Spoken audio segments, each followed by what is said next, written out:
তুমি বিয়ে করবে না মানে কি? আমাকে মূল্য পাইছো? তোমার বাচ্চা জামাই করবে, তুমি কি সেটা জানো না? আমার জামাই প্রবাসে থাকে আজকে দীর্ঘ 5 বছর হয়ে গেছে, আর আমি প্রেগনেন্ট। আরে আমি কেমনে বুঝামো ঘরের মানুষের? বাড়াবাড়ি করো না। তুমি আমারে 2-1 দিনের ভিতরে বিয়ে করবা। দেখো, আমি কোনো অজুহাত শুনতে চাই না। তোমার ফ্যামিলি কি করবে না না করবে সেটা আমি শুনতে চাই না। হ্যালো, কি বললা তুমি? তুমি বিয়ে করবে না মানে কি? আমাকে মূল্য পাইছো? তোমার বাচ্চা জামাই করবে, তুমি কি সেটা জানো না? আমার জামাই প্রবাসে থাকে আজকে দীর্ঘ 5 বছর হয়ে গেছে, আর আমি প্রেগনেন্ট। আরে আমি কেমনে বুঝামো ঘরের মানুষের? বাড়াবাড়ি করো না। তুমি আমারে 2-1 দিনের ভিতরে বিয়ে করবা।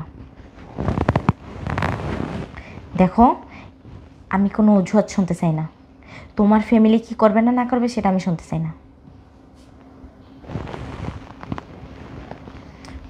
আমার ঘরের মানুষ যদি দেখে না,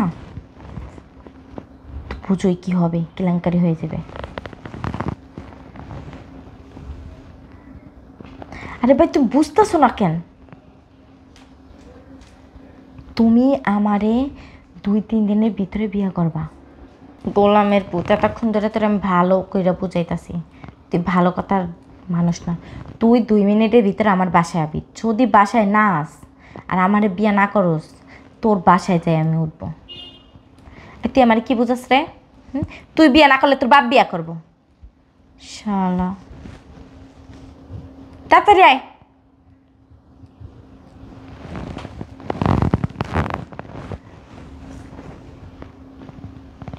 আমি কোনো অজুহাত শুনতে চাই না। আচ্ছা বান্ধবী, ভালো থাক তাহলে, রাখি। ওকে, আচ্ছা আসিস বেড়াইতে, কেমন? আচ্ছা রাখি। আচ্ছা আমি আসবো না, সমস্যা নেই। আচ্ছা ঠিক আছে। আব্বা, আপনি অনেকক্ষণ যাবত দাঁড়ায় ছিলাম। অনেকক্ষণ মানে? বাচ্চার নাম ঠিক করছো? কি কি কি বলেন? কিসের বাচ্চা? যার বাচ্চা তোমার পেটে। কি বলতেছেন আব্বা আপনি এগুলো আবল তাবল? আপনার কি শরীর খারাপ? না, তাহলে আমার কানটা মনে হয় খারাপ হয়ে গেছে। হইতে পারে, কানে ডাক্তার দেখেন বিকেলবেলা যায়। যা বলছো না, এখানে দাঁড়ায় দাঁড়ায় মোবাইলে রেকর্ডিং করছি সব। না, আমি তো বান্ধবীর সাথে কথা বলছি। গোলামের পুত, তাড়াতাড়ি বিয়া করবি, 2 দিনের মধ্যে বিয়া করবি। ওই যে আমার বান্ধবীর কথা বলতেছিলাম। ঠিক আছে ঠিক আছে। তোমার বান্ধবী এখনো বাচ্চা পয়দা করে দেয়নি? আসলে আব্বা হয়েছে কি, আরে আমার বান্ধবী একটা ছেলের সাথে রিলেশন করে, এখনো প্রেগনেন্ট হয়ে গেছে। এখন বলতেছে কি ওই ছেলে বিয়ে করবে না। এই কারণে আমি বলছি যে গোলামের পুতেরে ধইরা নিয়ে আয়। যুগ গেল যে কি পড়ছে আব্বা। এটাও ঠিক কথা, যেই যুগ পড়ছে এখন, সকালে সন্ধ্যা বানায় ফলায়, সন্ধ্যারে রাত বানায় ফলায়। মানে একজনের পাটটা বাচ্চা আরেকজনের পেটে বিকাশের মাধ্যমে আয় পড়ে, ঠিক না? এরকম হয়ে গেছে না? এখানে বিকাশ? আগে তো বিকাশে নগদে টাকা পয়সাই দেন, বাচ্চা হয়ে পড়ে না? কি যে বলেন আব্বা? বাচ্চা কি ডেলিভারি বাসায় দিবা না ওই প্রেমিকার বাসায় দিবা? কার প্রেমিকা, কার বাচ্চা? কি যে বলেন আব্বা, আমি কাজ করি যে। কেন, ওই বাচ্চার জন্মটা যে দিছে ওই বাড়িতেই দিয়ে প্রসব করো, ঠিক আছে? এই বাড়িতে যেন ওই বাচ্চার কোনো ছায়া না পড়ে। কির বাচ্চা, কিসের বাচ্চা? অবৈধ বাচ্চা, স্বামী একজন বাচ্চা আরেকজনের, এগুলি আমার বাড়িতে চলবে না, অন্য বাড়িতে গিয়ে করবা। কাপড় চোপড় নিয়ে তুমি তোমার মায়ের বাড়ি চলে যাবা। আজকের পর তোমাকে যেন এই বাড়িতে আমি আর না দেখি, কথাটা যেন মনে থাকে। ধুর, কেমনে যে বুঝলো, ভালো লাগে না। যাক, আমার কি কথা যে শুনছে, বাবার বললো রেকর্ডিং করছে, কি যে করি। আচ্ছা আব্বারে যাইয়া দেখি বুঝাই শোনাই মানাইতে পারিনি। আব্বা, আব্বা, আব্বা, আব্বা, আপনি এখানে? আপনার সাথে কিছু কেন আসছো এখানে? কথা ছিল। তোমার সাথে আমার কোনো কথা নেই। আসলে একটু বসি। না, তোমার সাথে আমার কোনো কথা নাই। ওই কাপড় চোপড় নিয়ে ওর মায়ের বাড়ি চলে যাবো। আসলে আব্বা আপনি যা শুনছেন আব্বা সবই ভুল, কোনটাই সত্যি না। ওই যে ওগুলো আমার বান্ধবীরা বলছিলাম। এখন আপনি কি তোমার না অনেক শখ করে অনেক মানে পছন্দ করে তারপরে এই বাড়িতে তোমার বউ করে আনছিলাম। একটা কথা আছে, শখের জিনিস সব সময় কাঁচা থাকে। তোমার যা ভাবছিলাম আসলে তুমি তা না, তুমি উল্টাটা। আর সত্য কোনোদিন ধামাচাপা থাকে না, একদিন না একদিন ফুটে উঠেই। মানুষ আছে না, মানে কি বলবো, মানে আমার আর বলার কোনো ভাষা নাই। আর কোনো কিছু বলতে আমি এখন পারতেছিও না। সো তুমি কাপড় চোপড় নিয়ে তুমি তোমার বাবার বাড়ি চলে যাও। আব্বা আমি কই যাবো কন, আব্বার বাড়ি কিনতে যাবো? আব্বা নাই, মা অনেক কষ্ট করে খায়, আপনি তো জানেনই। আমি কোথাও যাবো না, আমি এই বাড়িতেই থাকবো। তুমি কোথায় যাবা কোথায় থাকবা আইনো, ঠিক আছে? আমি বলতে পারি না। As your wish. আব্বা আপনি যা বলবেন আমি তাই শুনবো, আপনি যা করতে করবেন আমি তাই করবো। তাও আব্বা আমার বাসা থেকে বের করে দিয়েন না। আমি যা বলি তুমি তাই করবা। বসো এখানে, বসো বসো।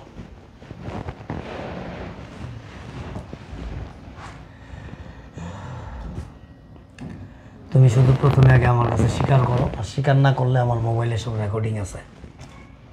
তা তুমি স্বীকার না করলে আমার কিছু যায় আসে না, কিন্তু আমি তোমার মুখ থেকে শুনতে চাই। আমি যা শুনছি তুমি যে মোবাইলে বলছো এগুলো কি সত্যি? আসলে আব্বা কোনো এক্সাম্পল না, নো এক্সাম্পল, ফাইনাল আনসার।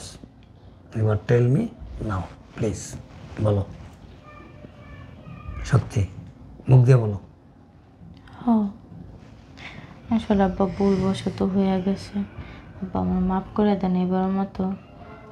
এই যে এখন তুমি বললা যে আপনি যা বলবেন, আপনি যা আমাকে প্রপোজ করবেন আমি ওইটা অ্যাকসেপ্ট করব। এখন যদি আমি তোমাকে বলি যে তুমি আমার সাথে বেঁধে যাবো। সি সি আব্বা কি বললেন এগুলো? বসো বসো বসো, sit down please, please take your seat, বসো। মনে করো সে এক্সাম্পল আমি তোমাকে বললাম, তোমাকে প্রপোজ করলাম যে তোমাকে নিয়ে আমি বেডে যাব, তোমার মতামতটা কি বলো তো? না আব্বা এটা আমি করতে পারবো না, কারণ আপনি আমার বাবার সমতুল্য। ঠিক আছে, এখন চিন্তা ভাবনা করো, মনে করো যে আমি তোমাকে প্রপোজ করলাম, তুমি আমার সাথে বেডে যাবা, বলো রাজি আছো? তাহলে আমি ওইগুলি যা আছে আমার ছেলেকে দেখাই, এবং আমি তোমার আত্মীয় স্বজন গার্জিয়ান যারা আছে সবাইকে ডাইকে এগুলি বলি। আব্বা দয়া করে কাজটা করেন না প্লিজ। আমার কাছে অপশন দুইটা, একটা হলো আমি সবাইকে বলবো, আর একটা হলো যে তুমি আমার প্রস্তাবে রাজি। এখন কোনটা বলো? আব্বা আমি আপনার মেয়ের মতো, আমি তোমাকে যেটা বলছি সেটা বলো, ইয়েস এন্ড নো, দুটার একটা, যে কোনো একটা বলো, বলো শর্ট টাইমের ভিতরে বলবো, আমার কাজ আছে, বলো বলো। তুমি যদি না বলো আমি ধরে নিব যে তুমি আমার প্রস্তাবে রাজি না। আমি তাইলে তোমার গার্জিয়ানদের ডাকাইতেছি, আর আমার ছেলেকেও ডাকাইতেছি, ডাকাই আমি সব বলতেছি বিস্তারিত, ঠিক আছে? আব্বা একটু করেন না please। তাহলে বলো, বলো। আমি রাজি।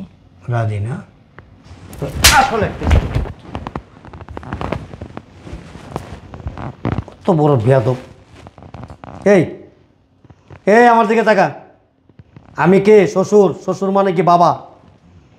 বাবার সাথে বেডে যাওয়ার জন্য তোর ছি ছি ছি ছি, নাউজুবিল্লাহ, আস্তাগফিরুল্লাহ, ছি। আরে জীবনটা চলে গেল তো রাজি হওয়া উচিত ছিল না। স্বামী থাকা সত্ত্বেও অন্য পুরুষের সাথে পরকীয়া করলি, তার বাচ্চা তোর পেটে ধারণ করলি, তোর বুকটা তোর বিবেকটা একটা বার, ছি ছি, আমার বলতেই তো লজ্জা লাগতেছে। এই তোর না স্বামী আছে?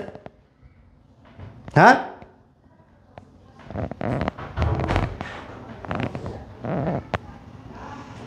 কাপড় চোপড় নিয়ে সোজা তুমি তোমার বাবার বাড়ি চলে যাবা। তোমার মান সম্মান না থাকতে পারে, আমার এবং আমার পরিবারের মান সম্মান আছে। আমি চাই না তোমার কারণে আমি এবং আমার পরিবারের মান সম্মান নষ্ট হোক। ওঠো, ওঠো। তোমাকে মাফ করে দিতে পারতাম, মাফ করবো না। কেন করবো না জানো? তোমাদের মতো কিছু মেয়ের আছে, তাদের এরকম কঠিন শাস্তির আওতায় না আনলে এই অপরাধের মাত্রা দিন দিন বাড়তে থাকবে। এই জন্য তোমার এই শাস্তিটা হওয়া উচিত। তুমি কাপড় চোপড় নিয়ে একেবারে নীরবে সোজা বাবার বাড়ি চলে যাবা। আমার ছেলেকে কিভাবে মেনটেন করতে হবে সে দায়িত্ব আমার। যাও। দাঁড়ায় আছো কেন? যাও না কেন? সভ্য কথা কাজ।